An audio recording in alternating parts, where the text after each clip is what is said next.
Ciao à tutti, petite vidéo sur la fête des pères. Alors pourquoi ça mérite une vidéo? Eh bien parce qu'en Italie, il y a une petite différence. La fête des pères, c'est toujours le même jour. Chaque année, c'est le 19 mars.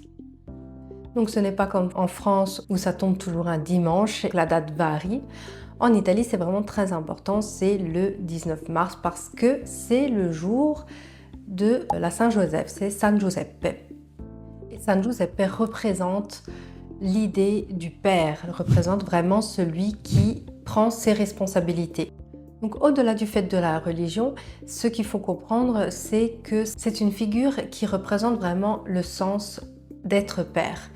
Parce que même si on n'est pas un père biologique, mais qu'on choisit de se comporter en tant que père justement et de faire grandir, de donner toutes les possibilités aux enfants de grandir, de ne manquer de rien, donc tous les sacrifices, protéger, d'être présent, ce sont toutes les choses qui sont importantes de la paternité. Et ça, c'est mon avis, ça va au-delà d'être effectivement le père biologique ou pas.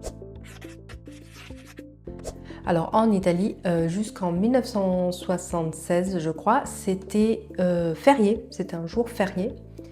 Mais depuis, c'est une fête civile et pas fériée. Mais on fête quand même bien la fête des pères parce que, bien sûr, on est dans le pays où on aime manger, on mange bien, on a plein de bonnes choses. Alors bien sûr, il faut le gâteau, la pâtisserie pour ce jour. Ce sont les zeppole di San Giuseppe.